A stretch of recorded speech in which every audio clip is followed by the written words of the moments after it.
Bueno, buenas noches con todos. Les saluda Fernando Naranjo. El día de hoy me conecto para instruir de alguna manera a la gente que está indecisa con el tema de las elecciones. Bueno, yo quiero empezar diciendo que no voy a defender a ningún político, pero sí voy a atacar a los políticos que históricamente han perjudicado al país. Sucede, señores, que, bueno, estas elecciones están bastante difíciles, bastante increíbles, se podría decir, por lo que está haciendo el Consejo Nacional Electoral, que en realidad no da credibilidad a nadie. Ningún político cree en el Consejo Nacional Electoral y mucho menos nosotros creemos en las gestiones que estos señores están haciendo, pues, ¿no? Pero en realidad son el organismo que se dedica a poner y a disponer qué político nos representa durante los próximos tal vez 4, tal vez 2, tal vez 6 meses o tal vez 10 años de gobierno. Así de difícil es la situación. Pero quiero empezar a hablar del señor representante del correísmo, el señor Andrés Arauz. Bueno, pues resulta que un personaje cómico en redes sociales tiene millones y millones de memes. Al señor le han tildado de todo, le han tildado de lelo, le han tildado de incapaz, de ignorante, no sabe cuál fue el primer presidente del Ecuador, no sabe cuándo fue que el Ecuador salió a la libertad, no sabe, bueno, no sabe muchas cosas de política que en síntesis toda persona debería saber. Pero básicamente partamos desde un concepto. En este país, para ser un político no se necesita tener un título en diplomacia. Y eso es algo que afecta muchísimo a las personas que nos representan, porque son todos un vocabulario terrible, pues, bailes, cantos. Bueno, hay un candidato que nació aquí, dice, ¿no? Pero que el señor es cantante y pues relata las canciones como parte del debate presidencial. Bueno, lo bueno que sabemos que el señor nació aquí, pero no nos desviemos, vamos a seguir hablando de Andrés Arauz. Este estimado señor, lo primero que nos dice es que nos va a sacar de los celulares el oro para hacer un tema de minería inversa. Resulta que de un celular se puede sacar la cuarta parte de un gramo máximo, y eso son los celulares de más alta tecnología. Lo que significa que no se llegaría a obtener ni $10 de un celular. Pero extraer el oro de ese celular va a costar mucho más de $10, les aseguro. Pero para él es minería inversa y para él es negocio. Es una de las soluciones económicas que plantea para la crisis que tenemos ahora, financiera, económica, macroeconómica, se podría decir, en el Estado. Ya. Esa es la segunda torpeza, ¿no? El señor. Y eso le digo torpeza sin intentar ofenderlo, sino para no ofenderlo precisamente, porque se merece adjetivos mucho más elevados. Pero pienso mantener este diálogo con algún tipo de, se podría decir diplomacia o se podría decir respeto, a pesar de que no lo merezca, pero vamos a intentarlo, ¿no? En lo más que se pueda. Bueno, luego nos dice, bueno, omitamos las demás torpezas. Hasta ahora no tiene un plan económico bueno, ¿no? Nos dice que va a criminalizar a los que no pagan impuestos, que va a, bueno, muchas cosas al revés de los impuestos, pero resulta que esto a la final trae problemas a la economía del Ecuador, porque no todos los que pagamos impuestos somos personas que podemos pagar un impuesto a la renta anticipado sin saber si vamos a ganar o no vamos a ganar en el año. Tampoco no todos estamos evadiendo impuestos, y tampoco no todos somos pues empresas a gran escala, industriales o de comercio, o de servicios también, pues que las empresas de servicios se llevan muchísimas utilidades, pues, ¿no? Pero a gran escala, no todos lo somos. Y pues esto afectaría, les digo, para un empresario, si le dicen anticipe el impuesto a la renta, él va a decir, tengo que sacar un rubro para poder mantener el nivel de ganancia. Lo que no se han dado cuenta estos señores de la izquierda es que todo funciona en una zona de confort. El momento de que deja de funcionar en zona de confort es cuando vienen los problemas. Si nosotros queremos obligar a alguien que pague algo que antes no pagaba, o que o hacer que alguien pague algo por anticipado, vamos a hacer que esa persona despida a una persona, o que esa persona encarezca el producto, o que esa persona decida cerrar una sucursal, ¿no? Bueno, pero de todas maneras termina perjudicando de alguna manera al individuo. Y no está mal que cobren los impuestos, no está mal que cobren todos los impuestos que se tipifican en la ley. Pero lo que sí está mal, terriblemente mal, es que nosotros, estando dolarizados, paguemos impuestos superiores a todos los demás países dolarizados. En dólares es muy difícil pagar 12% de IVA. Y eso es lo que nos mantiene en baja competitividad versus el resto del mundo. En Estados Unidos el impuesto fluctúa entre 6 y 8%. Normalmente creo que ahorita está en 7.30%. Porque obviamente los Estados Unidos exportan muchas cosas e importan muchas cosas.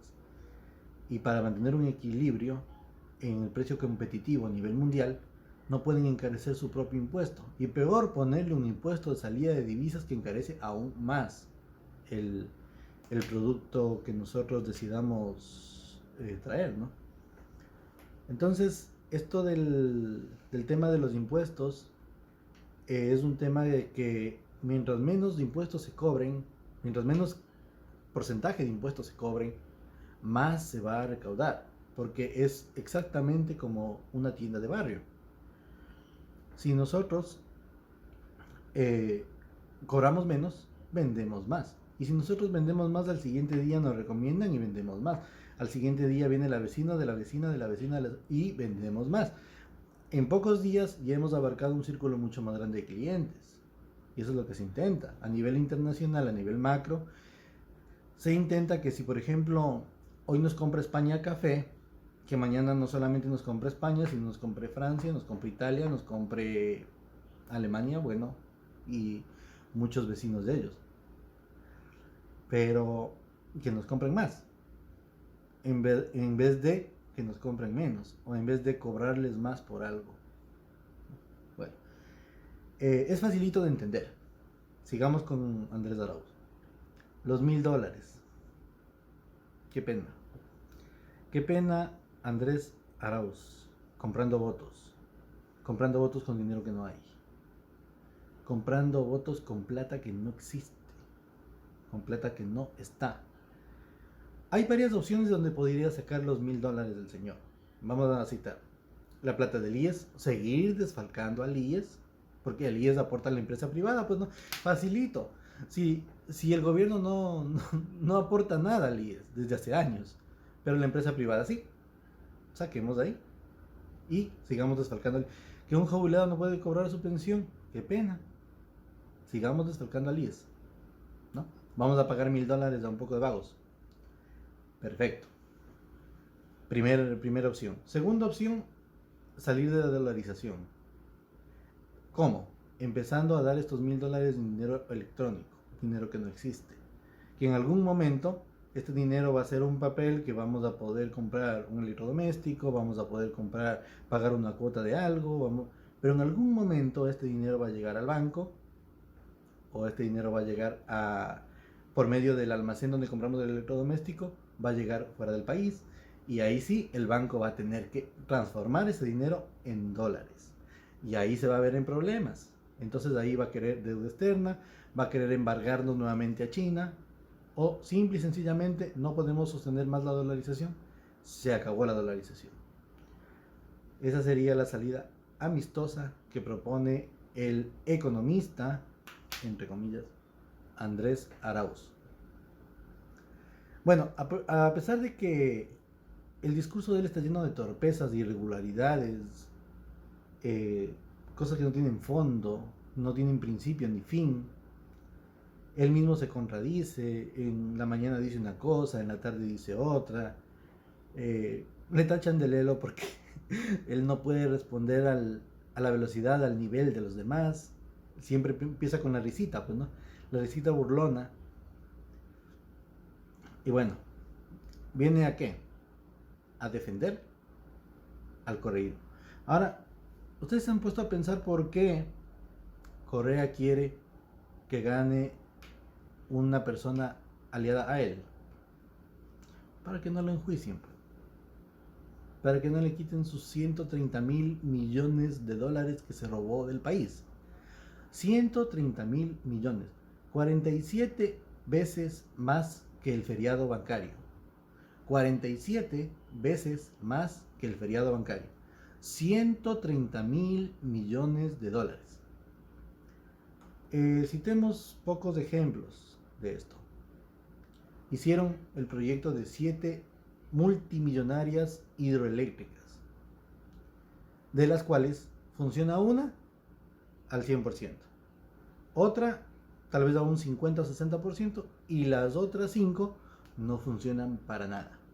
Es plata que se despilfarró ahí, se metió ahí y no funcionan para nada. ¿Pero por qué se despilfarró ahí la plata? Simple y sencillamente porque si para una persona normal, para una constructora, digamos, aplanar un terreno de 5 hectáreas cuesta $100,000, para los señores de Odebrecht o los señores que hacían negocio con el Estado ecuatoriano cuesta 5 o 6 veces más. Se llevan el 80% de nuestros impuestos al bolsillo de ellos, ¿no? Entonces, esa es una de las razones por la que Rafael Correa quiere que el hijito predilecto de turno gane las elecciones, para ver si no le hace lo mismo que le hizo el discapacitado mental, pues no, porque todos sabemos que no tiene ruedas, pero la discapacidad del señor es mental. Bueno, lo eligieron por popular porque contaba bonitos chistes, ¿no? Y bueno, tuvo un proyecto, un experimento de proyecto, Manuel Espejo, que en principio pintaba bien, pero cuando se les acabó la plata, ¿cómo van a hacer para mantener ese proyecto activo? Si lo que hacían era regalar, está bien que lo regalen, porque eran discapacitados y obviamente son vulnerables y obviamente lo necesitan. Sí, está perfectamente bien. Lo que no está bien es la forma. ¿De dónde iban a sacar esos recursos cuando el petróleo, en vez de costar $130 del barril, cueste $1? ¿Cómo iban a sacar? No pensaron en eso, ¿no? Cuando Rafael Correa subió al poder, inmediatamente, pocos meses después, hubo el auge petrolero y empezó el petróleo cada vez a ser más apetecido y más caro. Llegó a valer $130 del barril de petróleo y se mantuvo durante un largo tiempo en precio alto. No siempre en 130, pero estuvo durante más de 3 años, sobre los $100.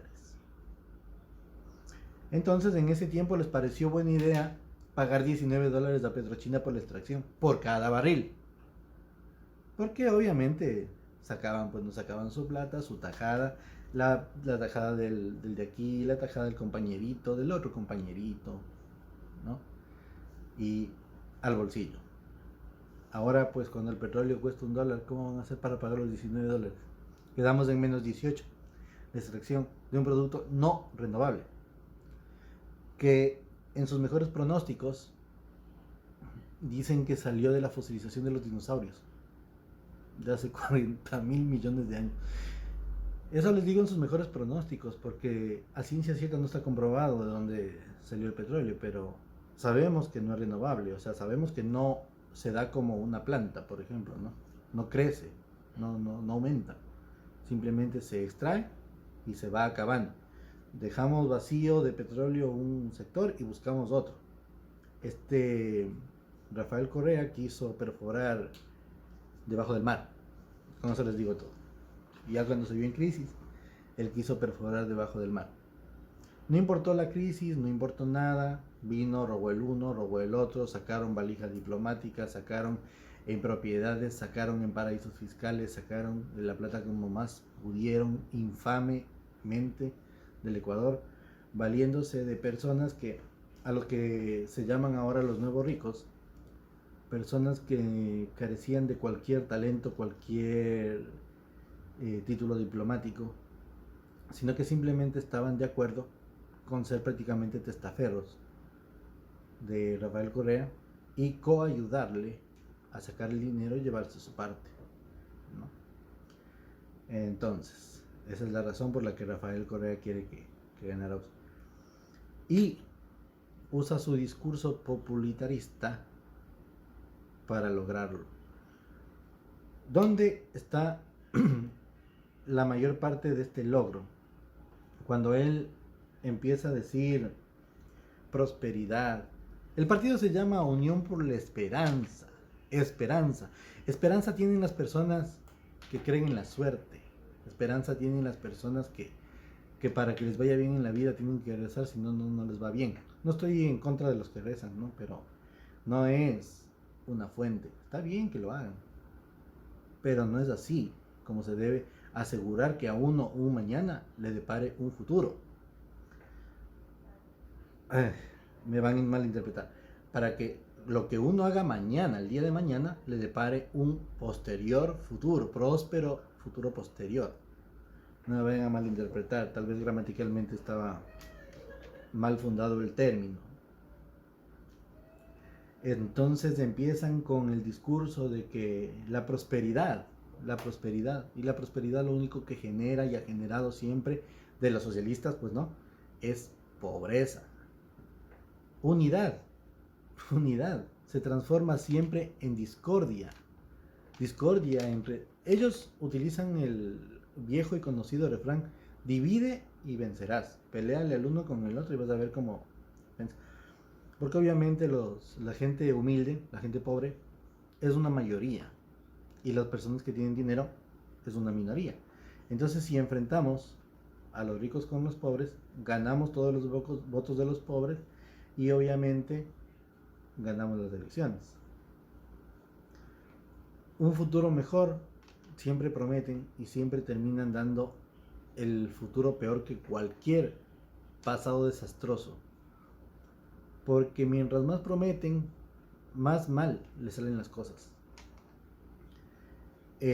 Las personas que creen en esperanza y que creen en todo este tipo de demagogias están obviamente creyendo en la ideología equivocada de una persona marxista, comunista, tirano, que obviamente intenta postularse en el poder con una muerte súbita, muerte cruzada, no sé qué, que ahora es hasta reconocido en la ley eso. Para que tengan idea, son leyes hechas por patanes, pues no tienen ni idea de lo que es hacer una ley. Entonces, en esta muerte cruzada, creo que se llama el término, que ahora es legítima, pero quiso hacerlo, pero no pudo porque se le adelantó la justicia, pues está huidito, huyó. O sea, él está escondidito allá como topo, allá en Bélgica, porque supuestamente lo traicionaron. Ya les voy a contar más luego por qué lo traicionaron, porque no le tengo miedo a nadie, a ningún político. No le tengo miedo a nadie. No bajo la cabeza ante nadie de estos señores. Bueno, ante nadie de nadie tampoco, pero menos de un político corrupto. Con arrogancia, porque la arrogancia de Rafael Correa es efímera, infinita. Con su típico discurso de darle el poder a los pobres. La patria ya es de todos, La energía ya es de todos. Vayan a ver pues la energía de quién es. De todos los delincuentes de los Bucarán. ¿De todos quiénes? ¿Cuándo fue de todos? ¿Cuándo sacar parte de nuestro dinero de los impuestos para hacer una hidroeléctrica nos hace gratuidad en la energía eléctrica, por ejemplo, o nos deja un poco más barata la energía eléctrica para que no haya el abuso? ¿Pero cuándo? ¿Cuándo? Siempre costó más. Siempre desde que Rafael Correa existe, la energía cada año cuesta más. Así de sencillo. El súper hidroeléctricas, ¿no? Siempre que le dicen cuáles son las mejores obras de Rafael Correa, los hospitales. Le doy 3 aplausos a los hospitales porque no funcionan ni al 40% de su capacidad para lo que fueron construidos y costaron 5 o 6 veces más de lo que un hospital de esas características con equipos de primera debería costar. Las carreteras. Les encanta a los borregos hablar de las carreteras y es que se sienten y todos usan las carreteras y ahí sí no dicen nada. Pero miren, las carreteras fueron hechas con impuestos que pagamos todos y los que obviamente más ganan, más pagan. Porque los que compraron un vehículo que paga IVA, paga ICE y paga una serie más de impuestos y paga una matrícula muchísimo más cara, pagan más impuestos y obviamente circulan por la misma carretera de la persona que compró un modesto vehículo de, digamos, unos $9,000, el más barato creo que vale eso, que obviamente paga menos impuestos y menos matrícula y menos de todo, y hasta las llantas son más baratas, usa menos combustible. Eso quiere decir que se está ahorrando en todo y obviamente está pagando menos en todo, pero tiene el mismo derecho a usar la misma carretera y a recorrer la misma cantidad de territorio, los mismos kilómetros, que la persona que está pagando 10 veces más por tener un vehículo que cuesta 30,000. Bueno, las carreteras, si le preguntan a un experto, y es lo que yo pienso, no porque sea experto, pero es lo que yo pienso, las carreteras siempre deben ser concesionadas para que quien las use, las pague. Si desea irse de viaje, pague un peaje. Si desea transportar personas de una ciudad a otra, pague un peaje. Si es un bus, si es un vehículo pesado que desea transportar, pague un peaje. Porque el peaje mide el peso de un vehículo para cobrarle. No le cobran lo mismo al que va en un vehículo liviano que al que va en un tráiler de 5 o 6 ejes. 6 sería incluyendo el de las llantas delanteras, ¿no? Se llaman de 5 ejes. Entonces, obviamente, el de 5 ejes paga $5, el liviano paga $1. Es totalmente equitativo, porque el vehículo de 5 ejes transporta productos y por ese viaje no cobra menos de $600, $700 si estamos hablando de un viaje Santo Domingo-Guayaquil, por ejemplo. ¿No? En un viaje más largo, Cuenca-Quito, puede cobrar más de $1,000 por un solo viaje. Obviamente que si, por ejemplo, la persona que tiene un vehículo liviano, pequeño, económico, hace un viaje para llevar a 3 personas estilo taxi, va a cobrar entre Quito y Quevedo, por ejemplo, va a cobrar $30 y tiene que pagar $1 de peaje. Bueno, $1 por cada 50 kilómetros de recorrido. Terminará pagando $4 de peaje, ¿no? Pero de todas maneras, el hecho de pagar peaje le hace que primero no se dañen los amortiguadores, se preserven las llantas, se preserve la dirección, todo el funcionamiento del vehículo esté mejor, no haya muchos accidentes, porque muchas de las veces por esquivar un hueco se termina atropellando un perro, ese perro daña el guardachoque y se convierte en un gasto más grande, o un choque por alguna cosa, un obstáculo que se encontró en la vía. En las vías no concesionadas, poco a poco se empieza a ver cómo se va derrumbando, pues, ¿no? Cómo se va rompiendo la cuneta, se cae un pedazo de la carretera, hubo un deslave, quedó feo, quedó mal, se hizo de un solo carril, a ellos no les importa, pasará un tiempo para que lo arreglen. En cambio, cuando está concesionada la empresa privada, está en la obligación de empezar con los arreglos del siguiente día hábil. Si hoy hubo un deslave que dañó la carretera, al siguiente día hábil está en la obligación de empezar con los arreglos de esa carretera y obviamente educar al tránsito para que el tránsito pueda continuar, así sea un poco incómodo mientras hacen los arreglos, pero para que pueda ser continuo, ¿no? Eso no hace el Estado, el mediocre Estado. Bueno, es mediocre en todo sentido, pues, ¿no? Vamos a seguir hablando de los candidatos. Me parece un poco entretenido hablar de Yacu Pérez, Carlos Pérez. Carlos Pérez se cambia de nombre a Yacu Pérez porque él defiende al agua. ¿Alguien de ustedes ha visto el plan de gobierno de este señor Agua Pérez? No, Yacu significa agua en quechua. ¿Alguien ha visto el plan de gobierno que tiene el señor? Habla del medio ambiente, habla de los cultivos, habla del riego, habla del agua, habla de los indígenas, habla de la igualdad, habla de expropiación, pero nunca de una política económica. Jamás. Para ellos no existe la política económica. Ellos creen encontrar plata en el Estado. Ellos van al Estado y es que empiezan a repartir plata. Y no saben que el Estado no tiene plata ni para limpiarse. Podría decirse porque obviamente si un papel higiénico les cuesta 8 veces más de lo que cuesta a una persona normal, imagino que les sale caro, ¿no? Entonces no tienen plata ni para eso. Bueno, siempre este señor Yacu Pérez,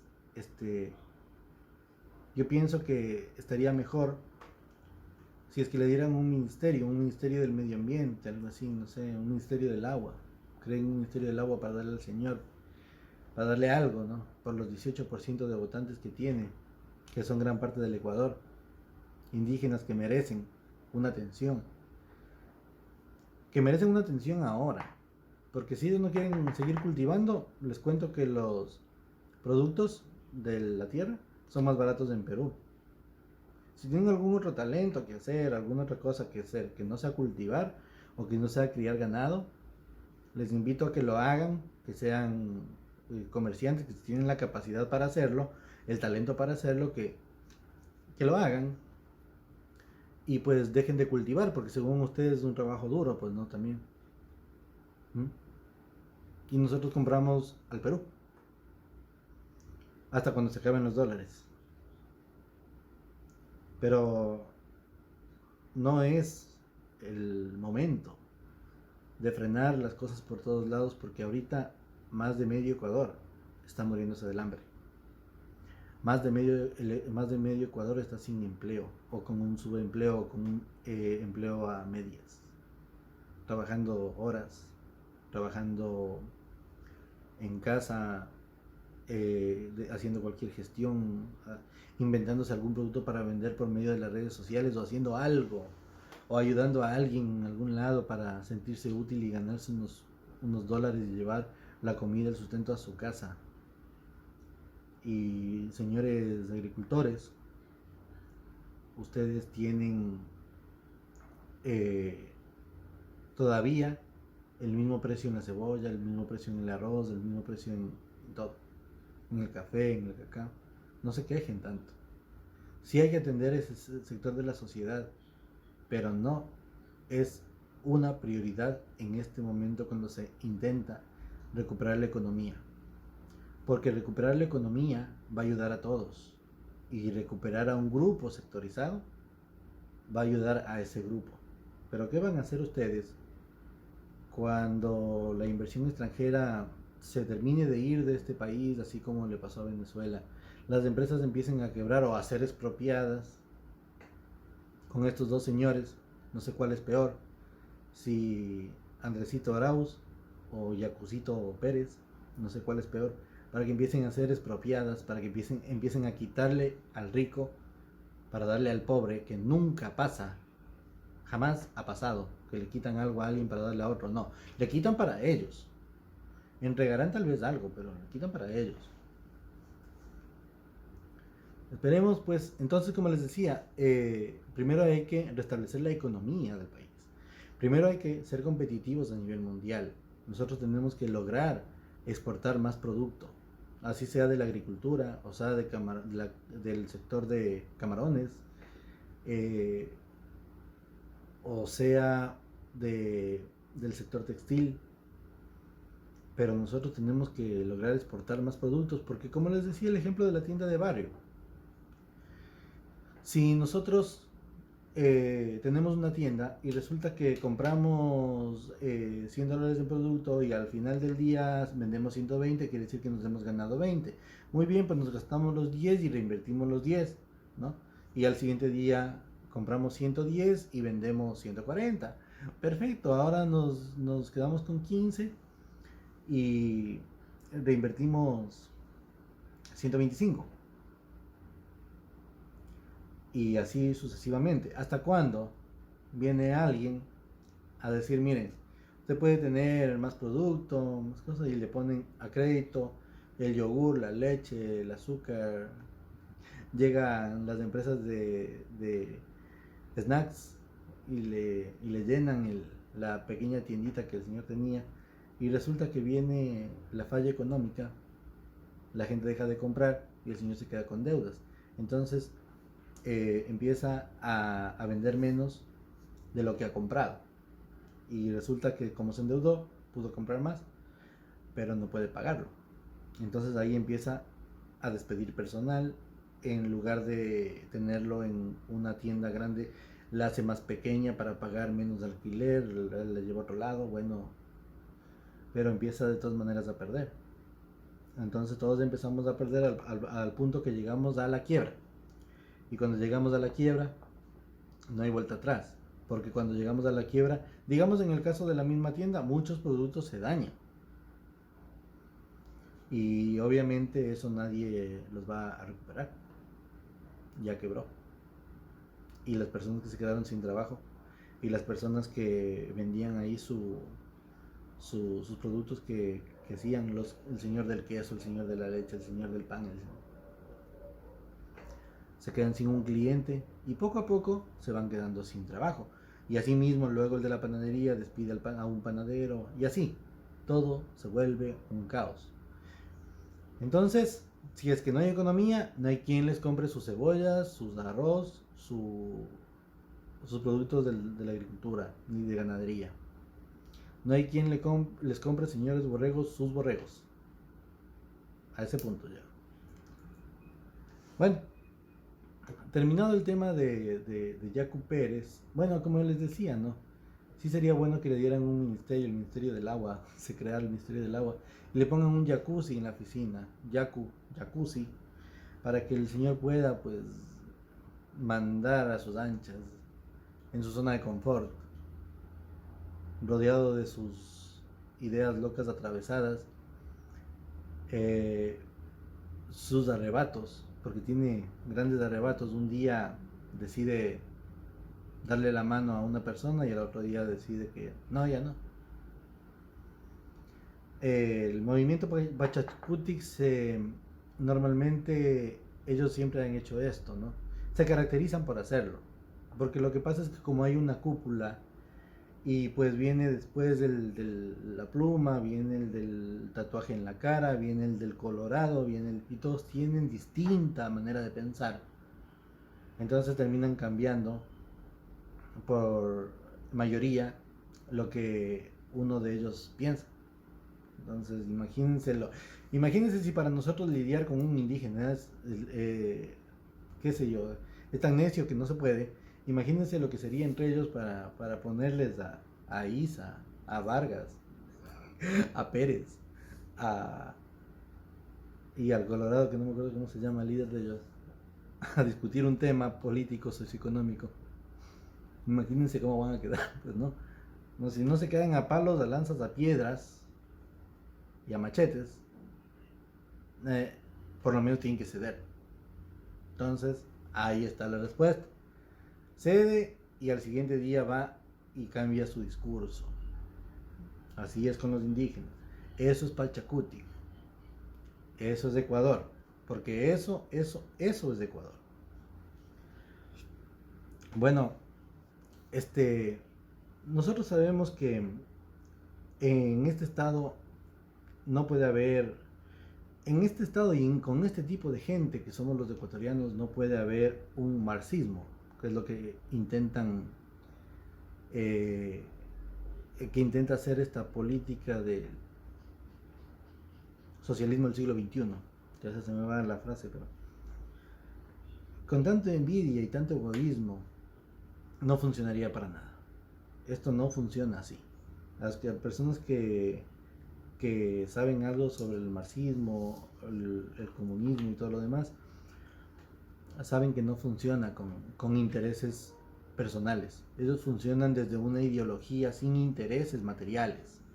Cuando hay intereses materiales ya no funciona, ya no es ninguna ayuda social. Se convierten solamente en un meterse el dinero al bolsillo y dejarle pobre al rico y a los pobres igual de pobres. Con un poco de caridad, pero igual de pobres. Para que nadie tenga el poder de reclamar. Para que nadie se pueda aliar con nadie para reclamar. Entonces se va elevando al tema dictatorial, en donde la tiranía se sobrepone. Y simple y sencillamente obligan a echar la cabeza a todos. Así, tal cual como Sebastián de Benalcázar vino con 40 espadas y una cruz a bajar la cabeza a millones de indígenas a lo largo de América Latina. A millones, desde México hasta Chile. Millones agacharon la cabeza porque vieron cosas que no habían visto antes, porque vieron primero la cruz. Antes mataban, sacrificaban una niña virgen menor a 15 años para que llueva aquí, nuestros indígenas, pues, ¿no? De acuerdo a la cultura, hay bastantísimas culturas, pues, ¿no? Pero de acuerdo a la cultura, hacían una serie de sacrificios, una serie de torpezas, una serie de estupideces para que llueva. A la Pachamama, lo que llaman. Madre Tierra, quieren decir con ese término Pachamama. Pero bueno, nosotros no podemos, si ya nos civilizamos, pues permítanos vivir en civilización. Si estamos pagando impuestos para tener seguridad, para tener salud, para tener educación, para tener justicia, permítanos vivir en sociedad, en civilización. Permítanos usar los impuestos a los que hemos invertido, lo que estamos gastando día a día, lo que nos cuesta del bolsillo de cada uno, que nos vamos a comprar un pan y pagamos impuestos. Permítanos disfrutarlo. Ya no estamos en lanzas contra machetes. Hay una ley de por medio que nos rige y que nosotros tenemos que respetar. Así sea una constitución que en el momento equivocada, en el momento está mal en muchas cosas, pero de todas maneras fue aprobada por un poco de asambleístas que a la final algo debieron haber hecho bien, ¿no? Respetemos la ley hasta cuando se pueda, más claro. Respetemos la ley en civilización hasta cuando se pueda.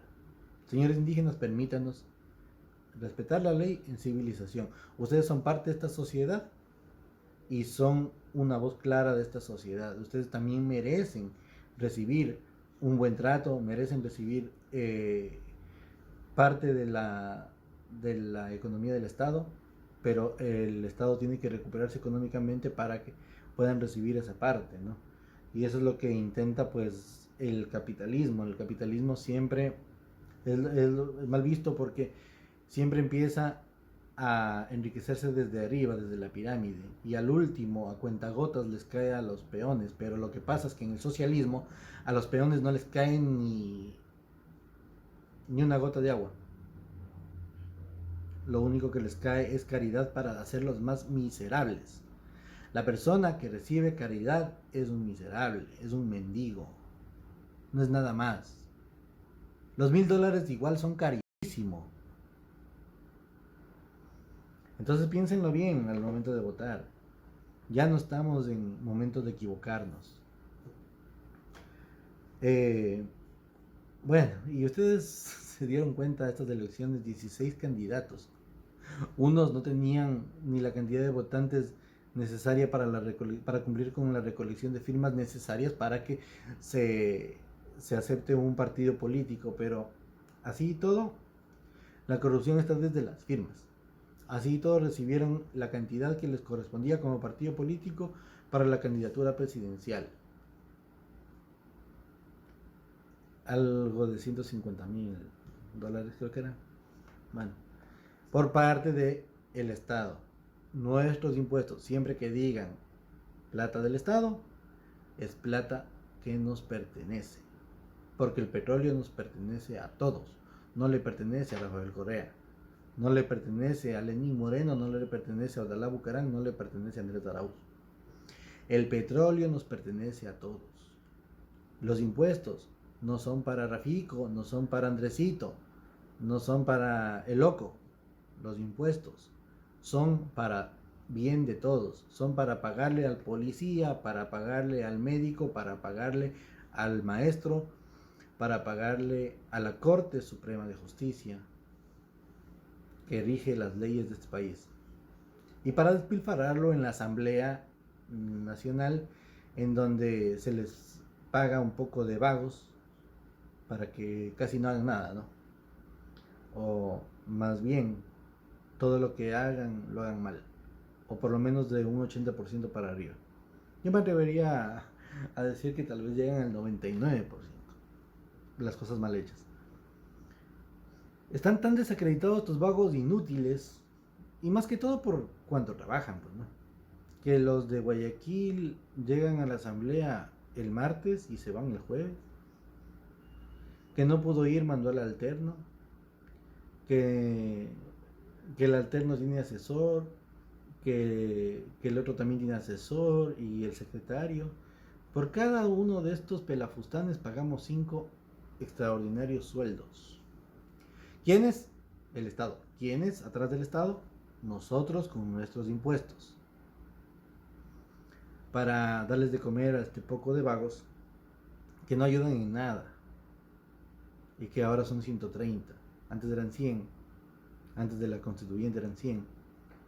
Ahora con Correa son 130. Aumentaron los vagos, ¿para qué? Para nada. Una cosa que se debería preocupar de hacer es una política en donde en la asamblea hayan personas que, por ejemplo, ¿dónde está pues una persona experta en educación ahí? Un decano jubilado ahí dando consejos. ¿Dónde está un médico especialista ahí aportando positivamente a la parte de salud? ¿Dónde está un experto en seguridad ahí dentro de la asamblea? ¿Para qué necesitamos poco de asesores, poco de abogados, ahí en la asamblea? Si lo que necesitamos es que el pueblo mismo exprese una legislación apta para que todo el mundo pueda vivir en paz y no haya peleas de los unos con los otros. Un poco de vagos inservibles para nada que son estos asambleístas, ocupando un sitio y ganando un sueldo, muchos de ellos haciéndole tanto daño al país. Ahora, quieren que les diga una cosa. Ustedes saben por qué a los políticos que pierden les encanta ganar algún número importante de asambleístas. Por ejemplo, en este caso Pachacuti. Voy a poner el caso actual. Ellos ya perdieron las elecciones. No se sabe quién pierde en la segunda vuelta.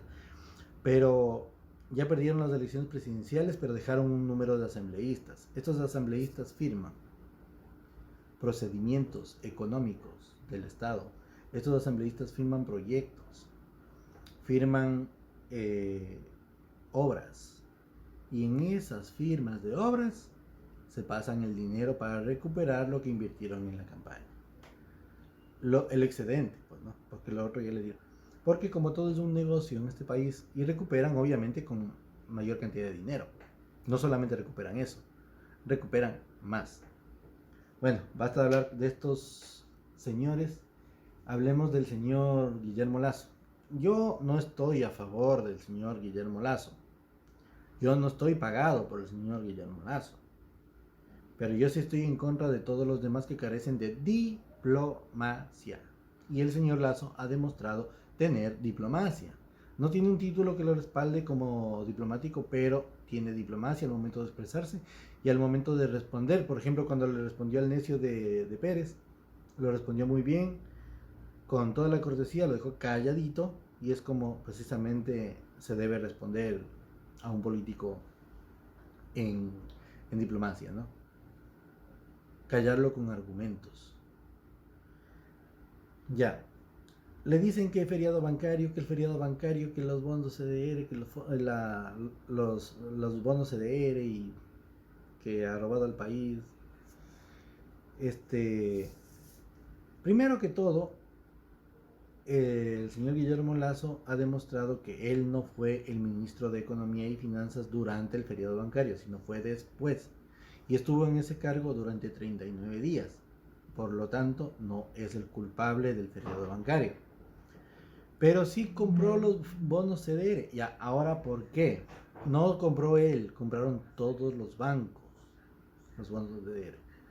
Porque cuando se hizo el proyecto de dolarización, no se podía devolver el dinero a los ahorristas de los bancos. No se podía devolver todas las pólizas y todas las cuentas de ahorros porque no existía el dinero. Entonces, los bancos tuvieron que acudir a los fondos CDR para poder devolver, porque los bancos estaban en contra. Por eso se decidió dolarizar el país, porque todo el mundo estaba en contra, porque a nadie le alcanzaba la plata para nada, porque hoy día se levantaban con un precio y mañana se levantaban con otro. Si veían algo que querían comprar, lo tenían que comprar en ese momento, porque si regresaban al siguiente día ya valía más. Nadie podía comprar un televisor con un sueldo.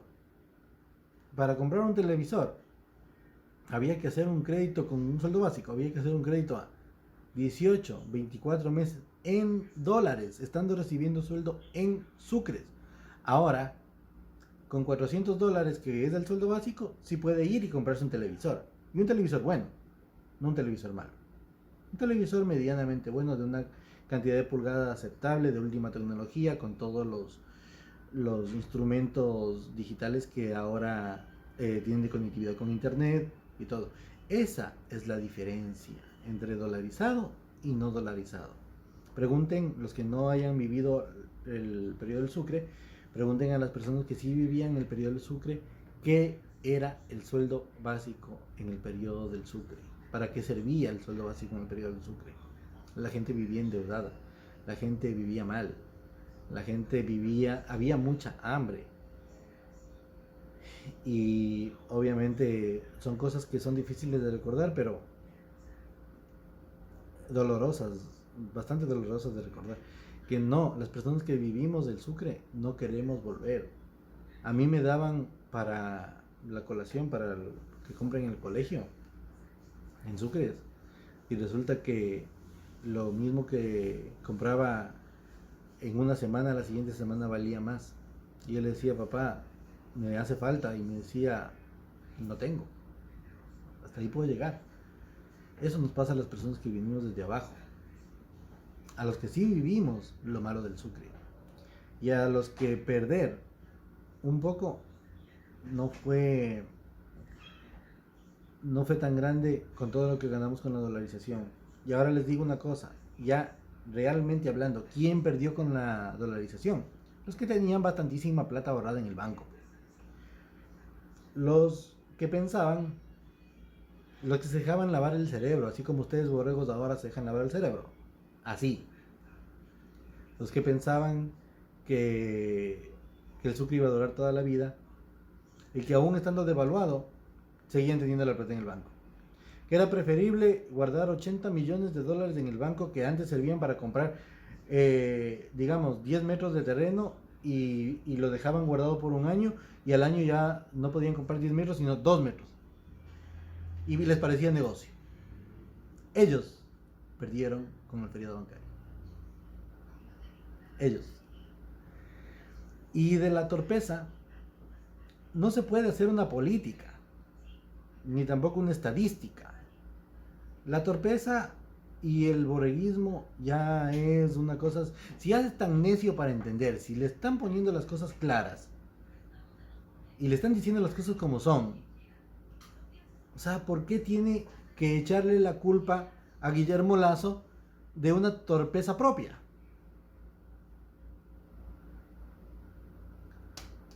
Ahora Maguad no solamente hizo esa estupidez, ¿no?, del feriado bancario, que fue un mal necesario, pero lo peor que hizo fue condonar la deuda de los Isaías. Y obviamente es una deuda que también la condonó, no solamente por meterse plata al bolsillo, porque sí se la metió, no solamente por ayudar a los Isaías, porque sí los ayudó, sino también porque ahí había mucho dinero del pueblo. Para que tengan claro cómo pasaron las cosas, ¿no? Estudien un poquito para cuando me pongan esos mensajes llenos de faltas de ortografía que hasta me toca descifrar. Así, descifrar. Por la mala ortografía que tienen y el mal uso de los signos gramaticales, me toca descifrar.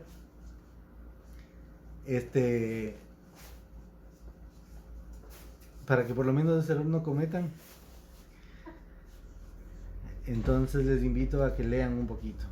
Miren, en leer algo de historia, algo de lo que pasó ayer, se pueden dar cuenta de muchas cosas. Y en realidad yo no les digo borregos por tratarlos mal, sino para que de una vez por todas entiendan que lo que están haciendo está mal, que lo que están pensando está mal, que están equivocados, que no hay otra forma más de decirles que están equivocados.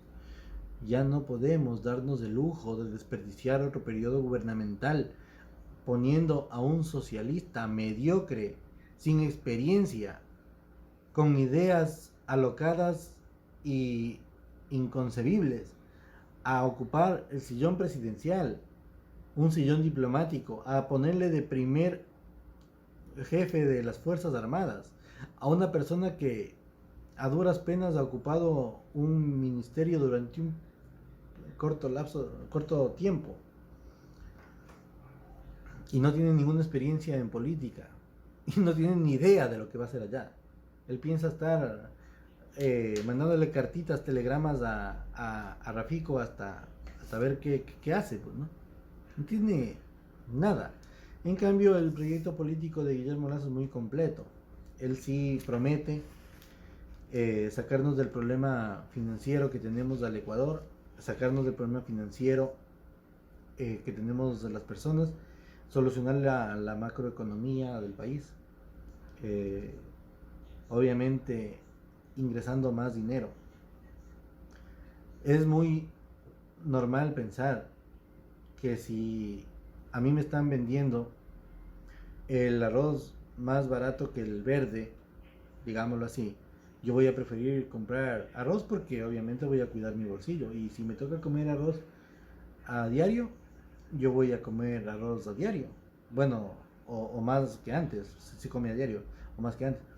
Pero si me ponen el verde mucho más barato que el arroz y me toca, en lugar de comer seco de pollo, comer pollo con verde, pues bien, me estoy ahorrando un dinero que en el futuro me puede servir para algo. Y es así, igualito como se maneja la microeconomía de una persona a como se maneja la macroeconomía de un país. Simple y sencillamente, si me ponen más barato el impuesto a la salida de divisas, voy a ingresar más dinero. En el discurso, una de las primeras cosas que hizo Rafael Correa cuando ingresó al poder fue bajarse el sueldo a la mitad, ¿no? Yo les cuento una cosa, el sueldo de Rafael Correa no sirve para pagar la canasta de alimentos de la presidencia, ni la de sus hijos, ni la de su familia. tragan gratis esas personas. Y no solamente tragan gratis, sino que tragan gratis con un chef belga, que tampoco lo paga él, que lo pagamos nosotros, para que el señor se alimente bonito. Encima de eso, no pone gasolina en el vehículo presidencial. No tiene los gastos no paga arriendo. Pues. Máximo tendrá tal vez los gastos de las pensiones de los hijos que les pone en los mejores colegios de la ciudad de Quito, en donde son carísimas, ¿no? Pero no tiene ningún otro gasto más. Entonces bajarse el sueldo a la mitad no es ninguna ayuda cuando al país lo ha estafado tanto. Entonces, si yo, vamos a suponer que ingreso a trabajar a una empresa transnacional y decido, no, pues yo como presidente de la empresa me voy a bajar el sueldo a la mitad, pero resulta que en corrupción, que en robos, que en estafas, que en coimas, que en sobreprecios, yo me estoy ganando 50 veces más de lo que estoy perdiendo en el sueldo, pero mantengo a todos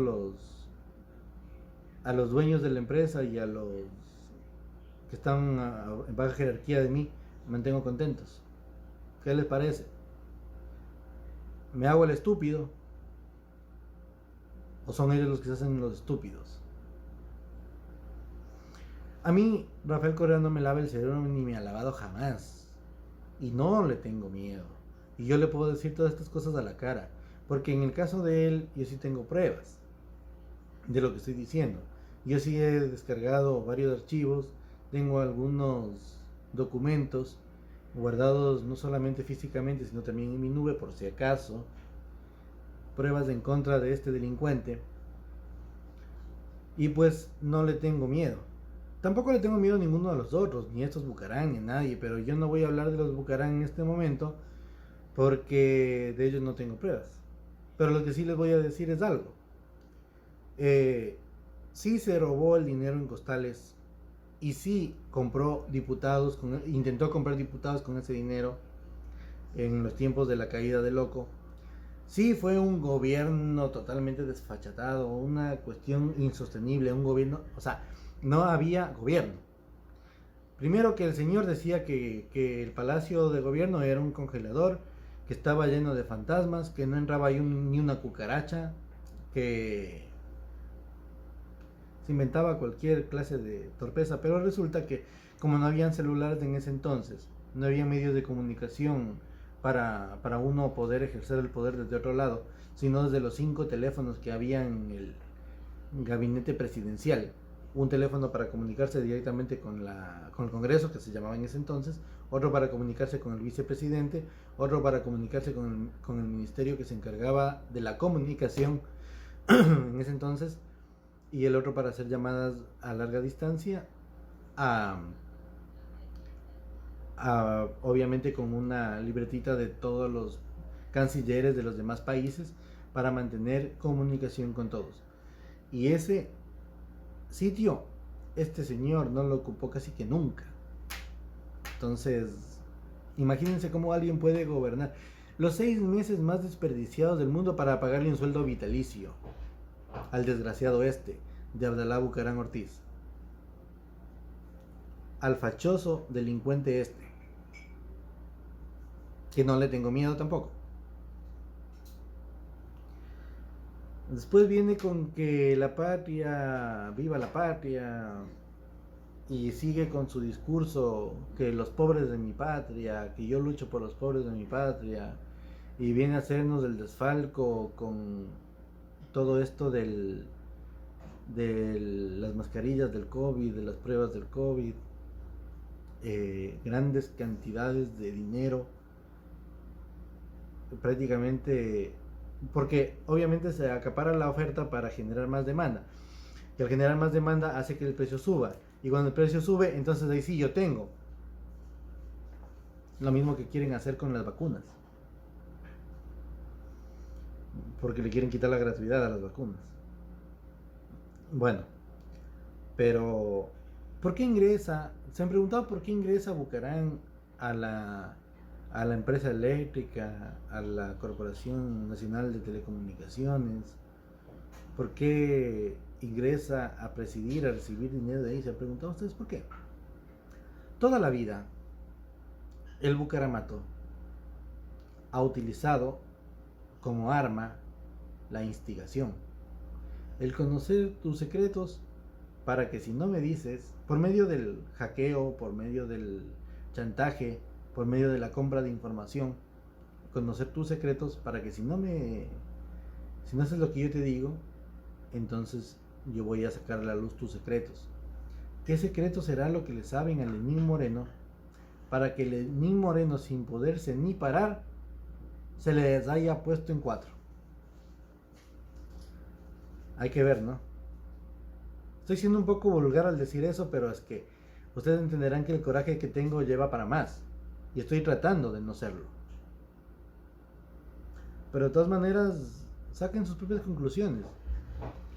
Llega el loco este a ocupar cargos públicos donde hay mucho dinero. Vaya sorpresa.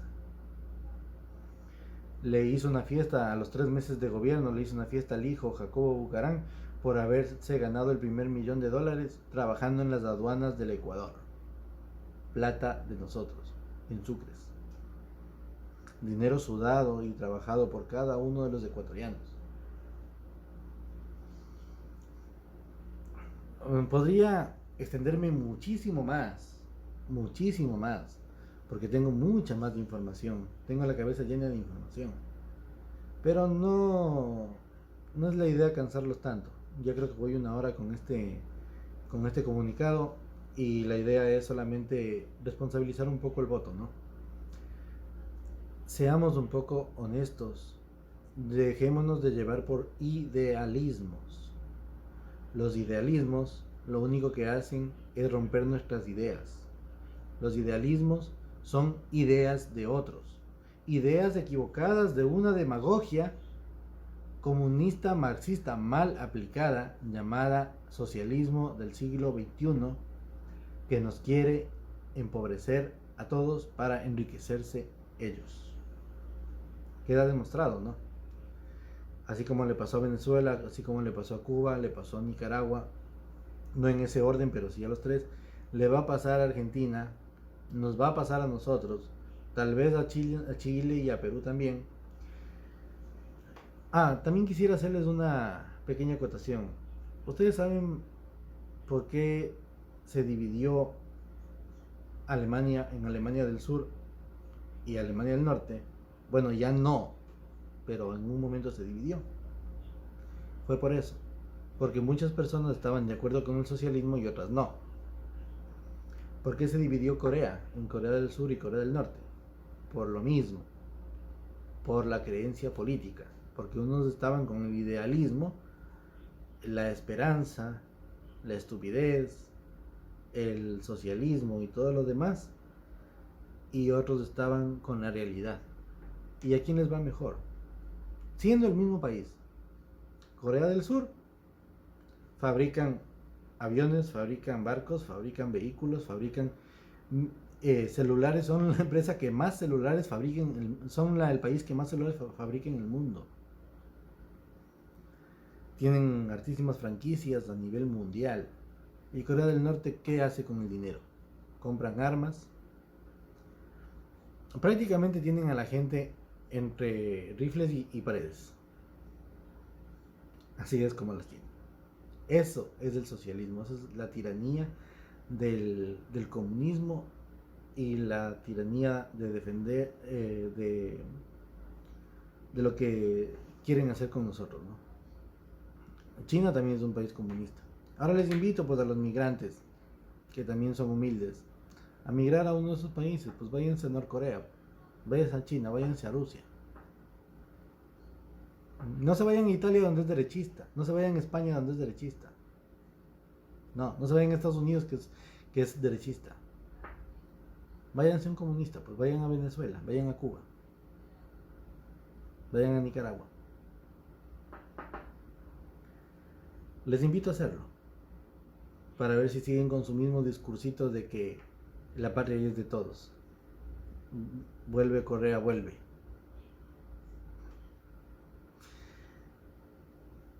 Yo sí me río sarcásticamente porque yo sí me burlo. No de Correa, porque Correa es el que les embobó a todos ustedes. Me burlo de ustedes, los embobados, que quieren llevarnos a todos a que nos apilen como, como cerebros de enjambres de ovejas. No de abejas, sino de ovejas. Apilando nuestros cerebros en perchas, sin permitirnos pensar. De ustedes me burlo.